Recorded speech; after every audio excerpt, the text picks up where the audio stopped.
Let me tell you the story of a man who went from the chains of slavery to a golden crown, but whose kingdom would eventually crumble beneath the weight of ambition, betrayal, and legacy. His name was Henri Christophe. Now picture this. It's the late 1700s, in the British Caribbean. A young boy, possibly descended from the proud warriors of Senegambia, is born into a world that sees him as property, not potential, but fate. It had very different plans for Henri. As the fires of revolution began to spark in Saint-Domingue, what we now know as Haiti, Henri Christophe didn't just join the fight, he became a force within it. The year was 1791. Enslaved men and women rose up against the brutal system that had oppressed them for centuries. Christophe, with a mind for strategy and the soul of a fighter, quickly climbed the ranks of the rebel army. And in 1804, against all odds, Haiti declared its independence from France. The first Black Republic, the first successful slave revolt in history. But Christophe wasn't finished yet. In 1805, under the leadership of Jean-Jacques Dessalines, Christophe helped storm Santo Domingo, battling French forces once more. The land had changed hands in politics, but on the battlefield, power still had to be earned. Then came the turning point. Dessalines was assassinated. The revolution had won freedom, but unity? That would prove harder. Christophe withdrew to the north, to Plaine du Nord. And there, he didn't just survive, he built. In 1807, he was elected president of what he called the State of Haiti. Meanwhile, in the south, Alexandre Pétion led the Republic of Haiti. Two leaders, two Haitis, one fractured dream. But Christophe had a vision, one that defied the republican ideals of his peers. In 1811, he crowned himself king, Henri I, ruler of the Kingdom of Haiti. He created a royal court, a nobility, and declared his son, Jacques-Victor Henri, the crown prince. It was a bold move, some would say arrogant, others visionary. Because, for a man born into slavery, Christophe's reign wasn't just about power. It was about rewriting the destiny that had once been forced upon him. But kingship in a fragile land comes with a heavy cost. And that part of the story is just beginning. But what is a king without a kingdom to admire him? To prove the strength and permanence of his rule, King Henri I turned to stone. Massive, immovable, unforgettable stone. He commissioned a fortress, no, a marvel, high in the mountains, Citadel Henri, known today as the Citadel La Ferrière. It wasn't just a military stronghold. It was a statement, a warning to the world, a monument to freedom forged in fire. Beneath its shadow, he built Sans Souci Palace, his royal residence. He created the chapel at Millau, the opulent Palais de la Belle Rivière, and scattered grand palaces across his domain. These weren't just buildings. They were declarations of legitimacy, of legacy, of a nation that had broken its chains and dared to rise. But here's the twist. The very man who once fought to free the enslaved reinstated forced labor. Under his rule, the policy of corvée, mandatory, unpaid work, kept the sugar plantations running, filled royal coffers, and sustained the kingdom's grandeur. Yet to the Haitian people, it felt like a cruel echo of the past they'd fought so hard to escape. The resentment grew. Whispers of unrest turned to roars. Still, Christophe tried to safeguard his rule. He struck a deal with the British, vowing not to interfere in their Caribbean colonies in exchange for a promise that they'd warn him of any French threats on the horizon. Ever the strategist, always preparing for the storm. But in 1820, the storm came from within. Sick, isolated, hated by many. Fearing a coup, the once mighty king faced a truth no fortress could shield him from. His reign was collapsing. And on October 8th, 1820, Henri Christophe took his own life with a silver bullet. 10 days later, his son, Prince Jacques-Victor, was assassinated. The royal bloodline ended, violently, as it had ruled. And just like that, the Kingdom of Haiti was no more. General Jean-Pierre Boyer emerged from the shadows, seizing control. He reunited the fractured nation, bringing North and South back under one banner.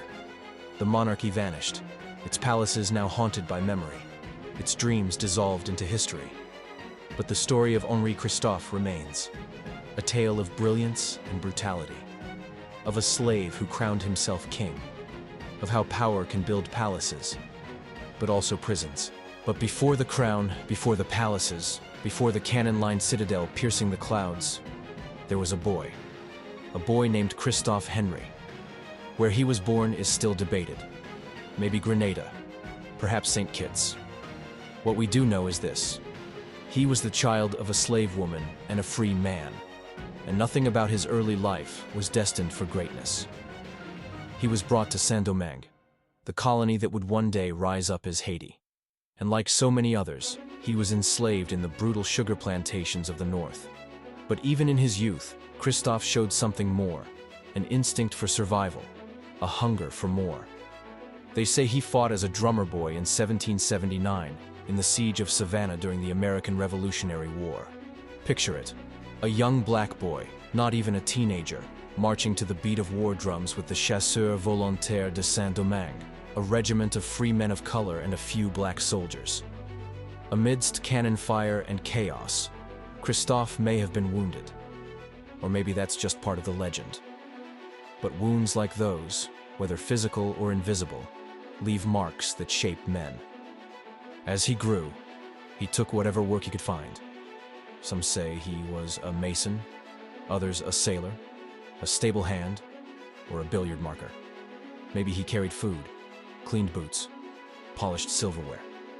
But no matter the job, his wages, if he was paid at all, went to his master. The system was designed that way. Every ounce of labor, every drop of sweat belonged to someone else. Then there's the story of La Couronne, the famed hotel in Cap Français, the jewel of the colony. The legend goes that young Christophe not only worked there, but managed it. That he learned how to charm and negotiate with the Grands Blancs, those elite French plantation owners with their powdered wigs and powdered egos. That he played their game so well, he beat them at it. It's a great story, and maybe that's all it is. The hotel's records don't confirm it, but sometimes, what we believe about a man tells us as much as what history proves. What's undeniable is this: out of obscurity, out of bondage, Henri Christophe would rise. And every whispered rumor, every half-remembered tale of his beginnings only deepens the mystery of how a child born in chains grew into a man who dared to rule. At some point before the world changed forever in 1791, Henri Christophe did something rare. He bought or earned his freedom. No one knows exactly how. Was it with saved wages? A favor returned? A silent act of rebellion? History doesn't tell us, but by the time the fires of revolution began to spread across Saint-Domingue, Christophe was no longer a slave, at least not on paper. And freedom? He wasted no time building a life from it. On July 15th, 1793, he married Marie-Louise Coy-David, a woman of dignity and strength from Cap Français' free black community. Their union wasn't just a personal milestone. It was a statement that even in the shadow of colonial rule, love, family, and legacy were worth building. Those skills he may have learned working among the French elite, managing staff, handling wealthy guests, reading the room, turned out to be more than social polish. They became survival tools, political tools. And when war came, they transformed into weapons. Because in 1791, the enslaved population of Saint-Domingue rose up. It wasn't a protest. It was a revolution. Christophe joined the uprising with the heart of a fighter and the mind of a tactician. He quickly distinguished himself on the battlefield. While chaos swallowed plantations and colonial order crumbled, Christophe's leadership rose. He wasn't just a soldier. He became a symbol of discipline, courage, and vision. By the time he fought alongside the brilliant and complex Toussaint Louverture in the north, Christophe had already been made a colonel. Together, they led troops through brutal battles, pushing back French forces and reshaping the power structure of the Caribbean. Christophe wasn't in the background. He was on the front lines, every day forging his own legend with blood and fire. In Cap Français, one of the most strategic and contested cities of the colony, Christophe's reputation grew. By 1801, Louverture saw in him something more. He promoted Christophe to brigadier general. From a boy in chains to a general in a revolution, Christophe had become the kind of man who didn't just survive history. He helped write it. The tide turned, as tides always do. The French, humiliated by rebellion, weren't done with Haiti. Not yet. They captured Toussaint Louverture through trickery and shipped him to a cold prison in France, where he would die in silence and shadows. Then they returned, this time with fury. Over 20,000 soldiers under the Vicomte de Rochambeau. Their mission was clear: crush the revolution, reclaim the colony, and bring slavery roaring back. But they underestimated the fire they had lit. Jean-Jacques Dessalines, once Louverture's fiercest lieutenant, became the tip of the spear. And alongside him, still unrelenting in his purpose, stood Henri Christophe. Battle after battle, the revolutionaries fought not just for freedom, but for survival. By late 1803, the French were broken. Fewer than 7,000 soldiers limped back to their ships, their mission, their empire, their pride, defeated. Then, in 1804, the world changed again. Dessalines declared the birth of a new nation. Saint-Domingue was dead. In its place rose Haiti, the first free black republic in history. A country born from resistance, forged by the enslaved. And Christophe? He ruled the north.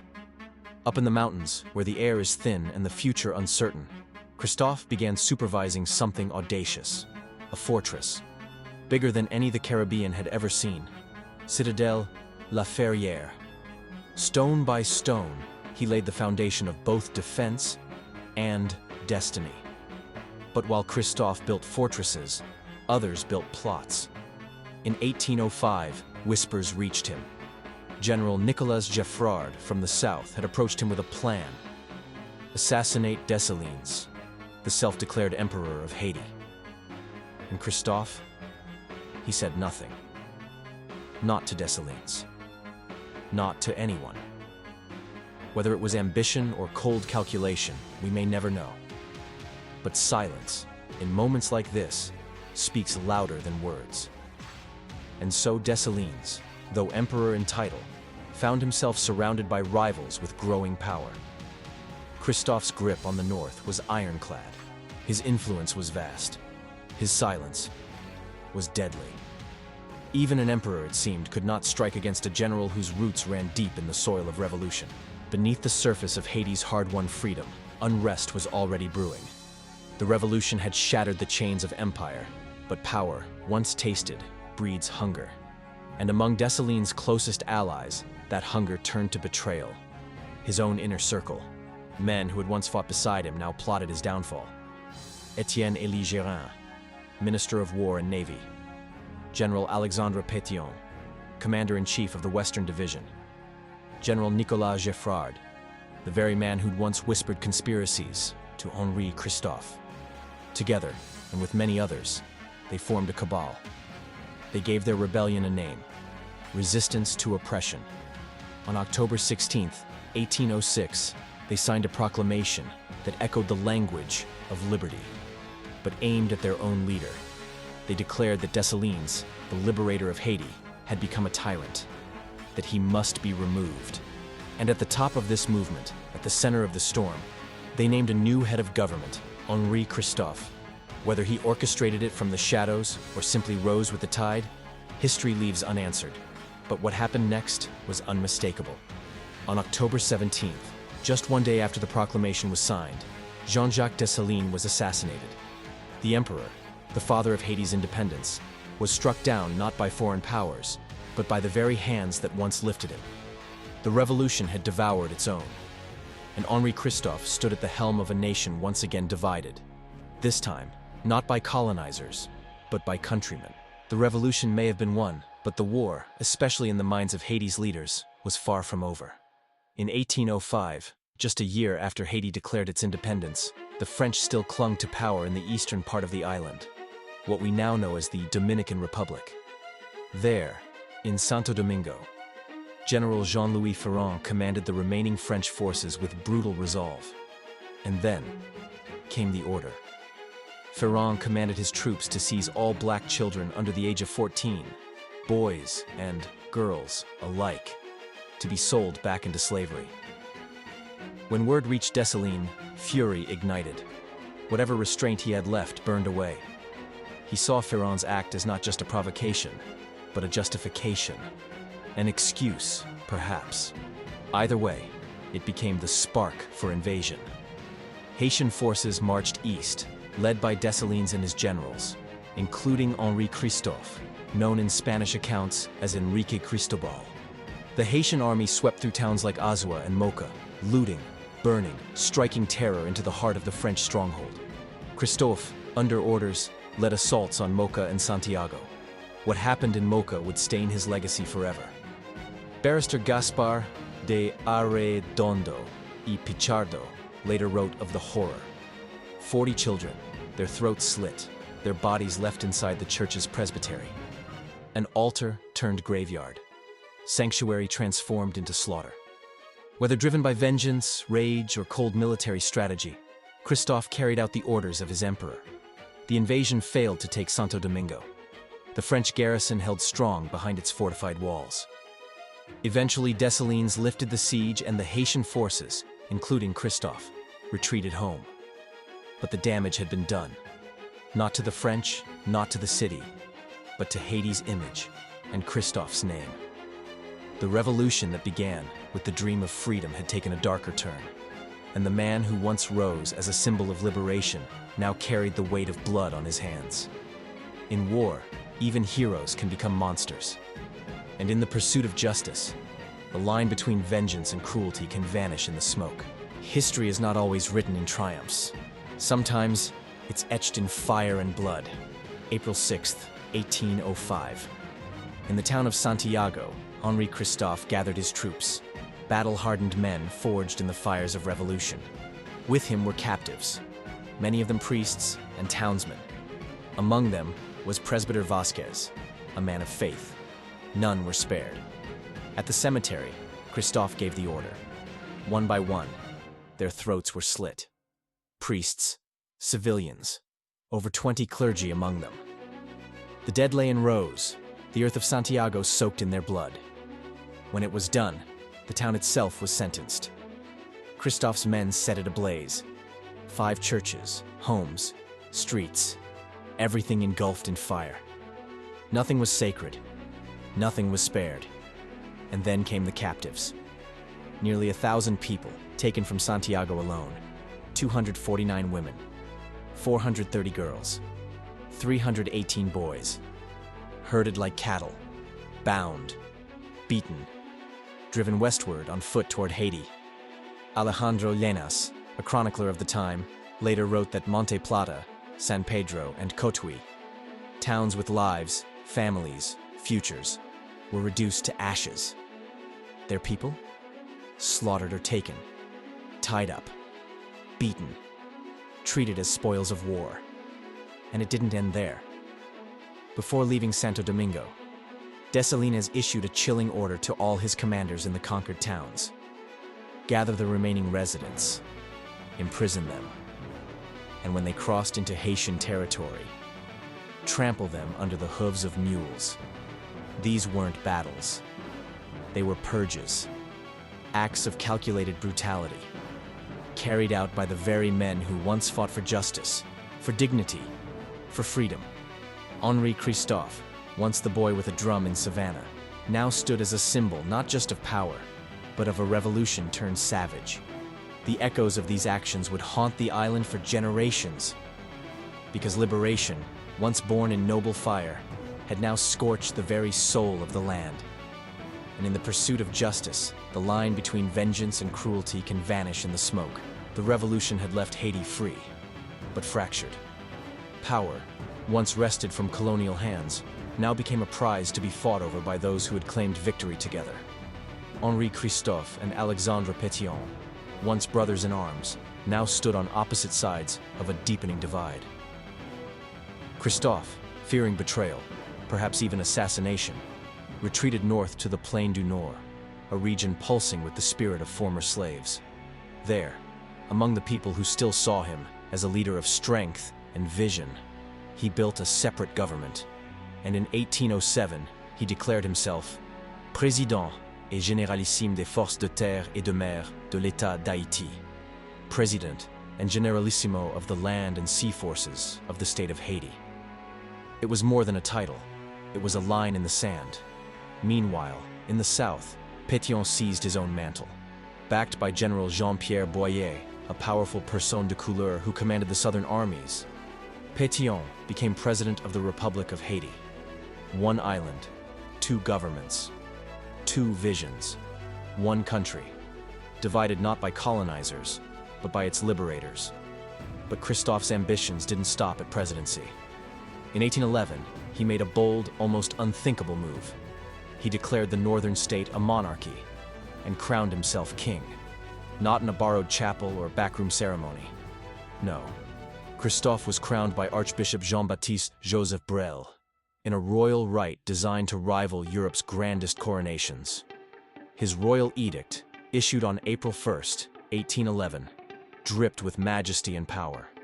He was now Henri, by the grace of God and the constitutional law of the state, King of Haiti, sovereign of the islands of Tortuga, Gonave, and other adjacent isles, destroyer of tyranny, regenerator and benefactor of the Haitian nation, creator of its moral, political, and military institutions, first crowned monarch of the New World, defender of the faith, founder of the royal and military order of Saint Henri. It was a title long enough to fill a scroll and heavy enough to carry the burden of a kingdom. In a world that had never imagined a black king ruling a free black nation in the Americas, Henri Christophe dared to become one. But every crown is forged in fire, and it never rests lightly. With the crown on his head and a scepter in his hand, Henri Christophe declared to the world that Haiti would no longer merely survive, it would reign. Henri, by the grace of God and constitutional law of the state, King of Haiti, sovereign of Tortuga, Gonave, and other adjacent islands, destroyer of tyranny, regenerator, and benefactor of the Haitian nation, creator of her moral, political, and martial institutions, first crowned monarch of the New World, defender of the faith, founder of the Royal Military Order of Saint Henri. It was not just a title, it was a legacy in motion. To mark this new era, he renamed the once French colonial capital of Cap Français to Cap Henri, a symbolic rebirth, a new city for a new kingdom. Christophe didn't just rule, he built and built and built. He declared his legitimate son, Jacques-Victor Henri, the Prince Royal of Haiti, heir to the throne.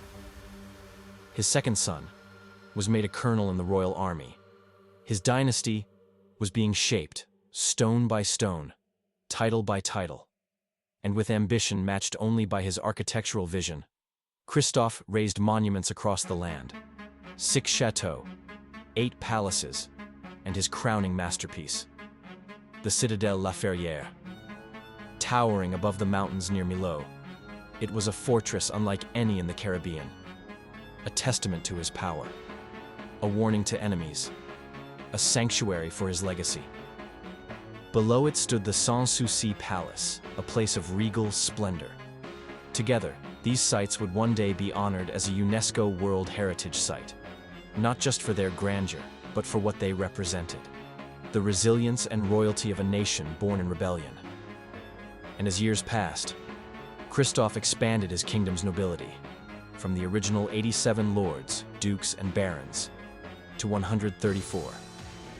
Titles became rewards, status symbols, anchors in a society Christophe envisioned as structured, noble, and sovereign. But behind every stone laid and every title given, the weight of the crown pressed harder. Because for all the marble and ceremony, Christophe's kingdom was still built on fragile ground. Even kings must answer to the soil. In the years after Haiti's independence, both the North and the South found themselves crippled, not just by war, but by the need to rebuild an economy scorched by conflict. The fields that once made Saint-Domingue the jewel of the French Empire now lay quiet, overgrown, abandoned. Haiti needed food. It needed exports. It needed cash. But more than anything, it needed labor. The United States, having just lifted its embargo on arms and goods, was no help for long. By 1812, it was at war with the United Kingdom, leaving Haiti increasingly isolated. Trade partners were scarce. Options were few. And so, King Henri faced a choice. Would he follow the model of President Pétion in the South, who had subdivided land and granted it to peasants, favoring small-scale subsistence farming that empowered the formerly enslaved? Or would he revive the very structure Haiti had bled to destroy? Christophe chose the latter. He reinstated a version of the plantation system, not with chattel slavery, but with corvée labor. Forced work, demanded in place of taxes. On paper, it was legal. In practice, it felt like chains. The same fields that had once been drenched in blood were again filled with laborers toiling under the sun, many against their will. And while resentment simmered, Christophe used the revenue, sugarcane profits, to fuel something else: his obsession with grandeur. His reign was absolute. His rule, despotic.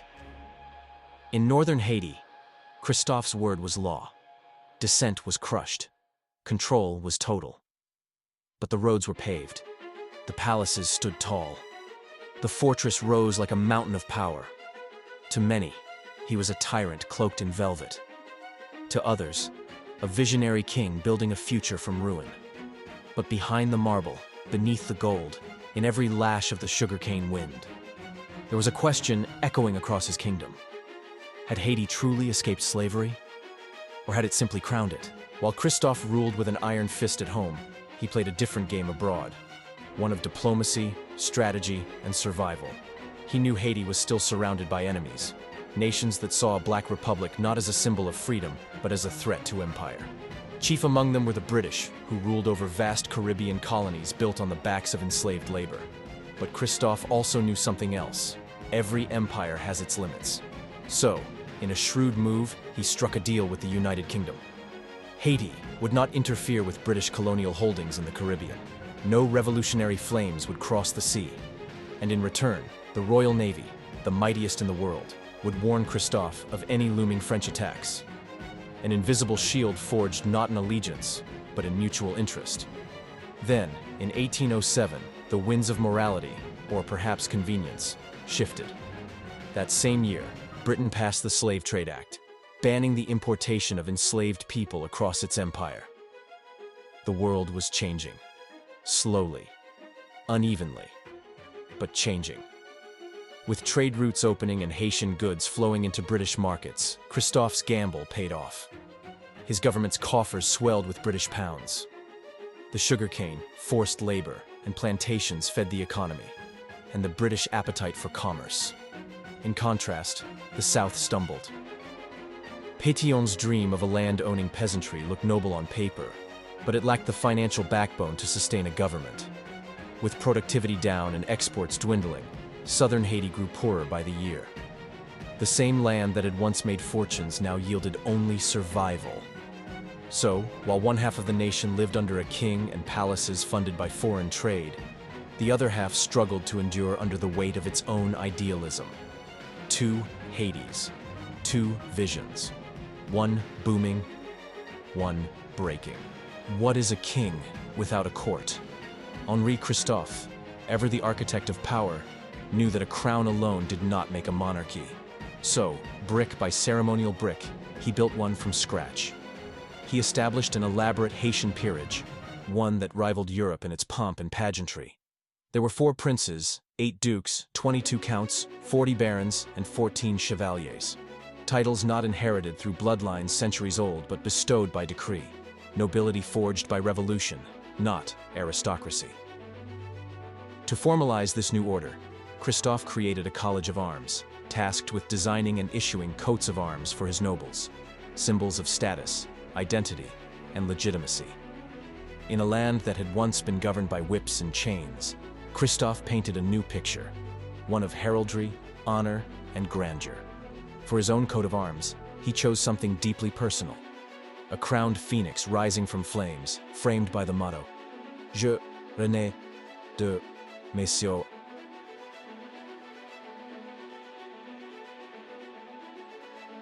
I rise from my ashes. It was more than a motto. It was a prophecy. A reflection of the moment he had burned Cap Français to the ground in 1802, scorched it into rubble, to keep it from falling back into French hands. That city was reborn as Cap Henri. That fire, to Christophe, had not destroyed, it had purified. But outside Haiti, not everyone understood. In the drawing rooms of Europe, Christophe's monarchy was often treated as theater. Foreign observers snickered at titles like Duc de Limonade and Duc de Marmelade, assuming they were odd fabrications. They didn't realize these names weren't inventions, but place names, passed down from French colonial maps. Lemonade and Marmalade were towns, not desserts. Still, the mockery echoed in letters, in salons, in diplomatic whispers. The crowned phoenix of Haiti was a curiosity to Europe's nobility. Too black, too bold, too new. But Christophe didn't care. He wasn't trying to imitate their kingdoms.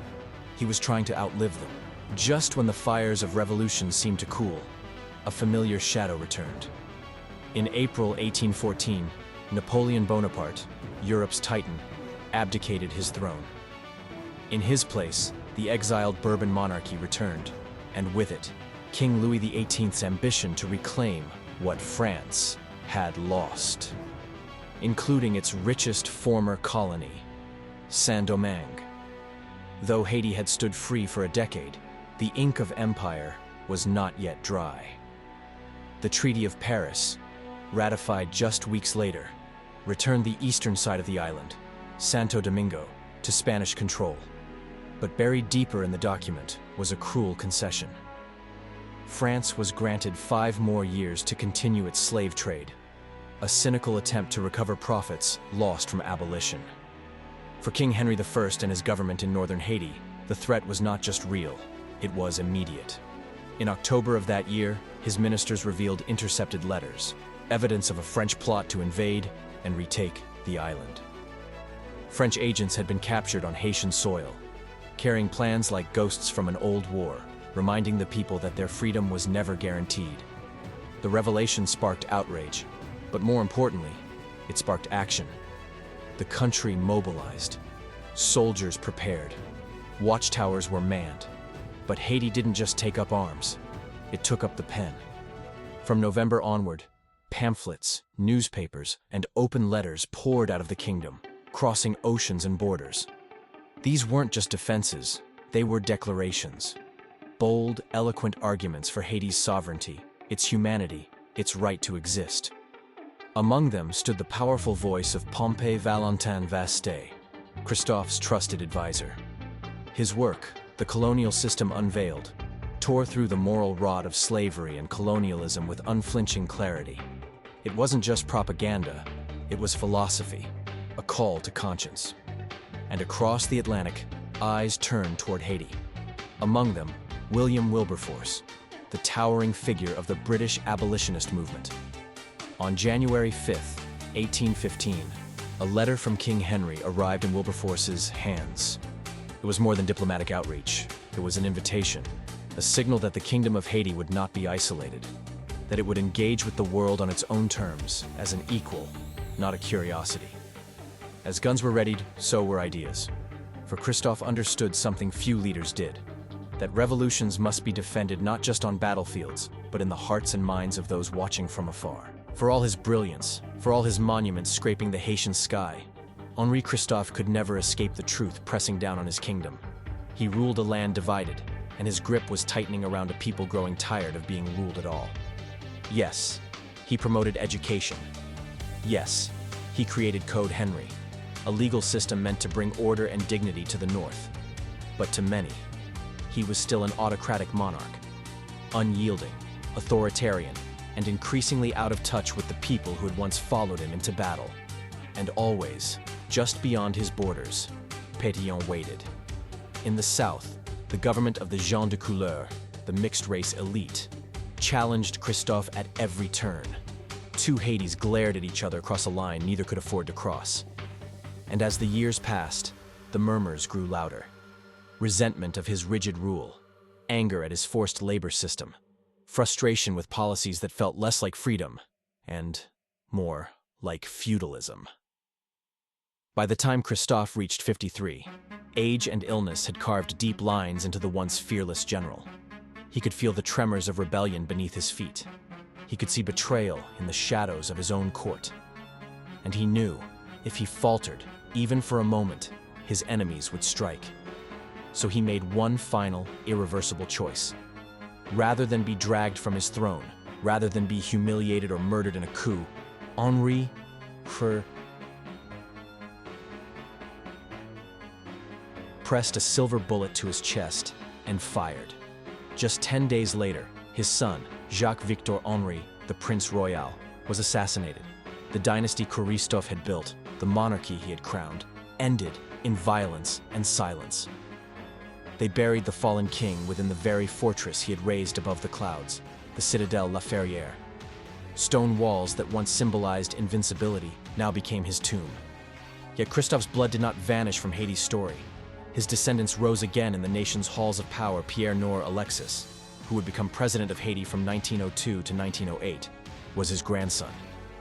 And generations later, Michelle Bennett, who married Jean-Claude Duvalier and became First Lady in the 1980s, would carry Christophe's lineage into yet another turbulent era of Haitian politics.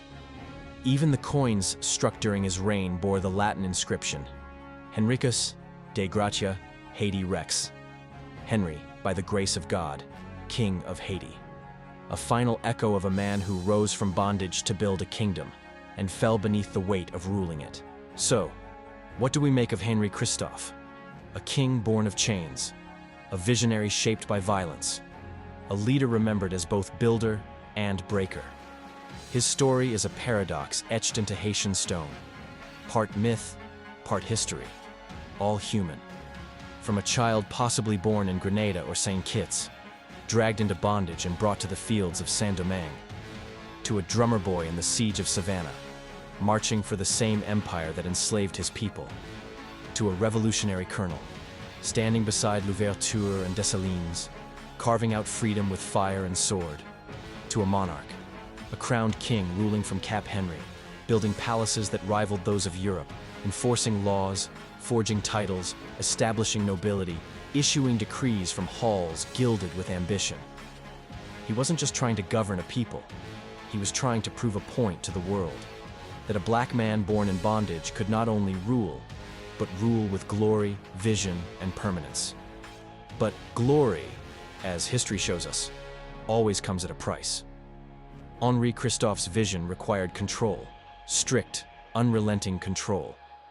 And that control demanded labor, order, obedience. And so, the same man who fought to liberate a people reinstated a system of forced work that resembled the very plantations his revolution had burned. For the sake of economic survival, for the sake of royal opulence, for the sake of legacy, he pushed his nation to the brink of exhaustion. His palaces gleamed, his citadel pierced the heavens. But the people beneath it whispered, then murmured, then plotted. By the time illness crept into Christophe's body, the loyalty had begun to rot. His hands trembled, his enemies moved. The man who once defied the greatest empire on earth now feared his own court, his own generals, his own people. And so he wrote his own ending. Not on a battlefield, not with a sword in hand, but with a silver bullet in his chest. A king who built his fortress as a shield against the world, buried within its walls. His son, slain 10 days later. The crown, crushed under the weight of revolution and revenge. But Christophe's legacy, oh, it lived on. Through bloodlines that rose again in Haiti's politics, from Pierre Nor Alexis to Michelle Bennett. Through stone and steel, his citadel La Ferrière still stands today. Not as a monument to power, but as a question carved in mountain rock. Can a man build freedom if he uses the tools of oppression? That is Christophe's haunting echo. and maybe it's Hades too. Now, before you click away, if this story gripped you the way it gripped me while telling it, then you're part of something bigger right now. Do me a favor. Like this video if it brought you something new, something powerful, something to reflect on. Comment below, because I want to hear from you. Was Henri Christophe a hero, a tyrant, or something in between? Can a flawed man still be a great leader? And what do you think his reign says about the cost of building a black nation in a world that wanted it to fail? Leave your thoughts. Let's build a conversation as deep and layered as the story itself. Subscribe if you haven't already, especially if you want to keep exploring hidden histories, forgotten empires, untold legends, and the uncomfortable truths behind them. We don't just tell stories here. We uncover the buried bones beneath the textbook lines and share this with a friend who needs to hear it. Not just someone who loves history, but someone who understands that the past still lives in the present. Hit that notification bell so you never miss what comes next, because this is just the beginning. If you're still watching, and I know some of you are, then here's your reward. Click on the next video that just popped up on your screen. It dives into Jean-Jacques Dessalines, the man who declared Haiti's independence, and whose murder paved the path for Henri Christophe's rise. Trust me, that story is just as wild. So go on, click it now. But before you do, I'll leave you with one final thought. Sometimes, history doesn't offer us heroes or villains, just people. And people are complicated, just like Christophe. Just like all of us. Thanks for watching. I'll see you in the next one.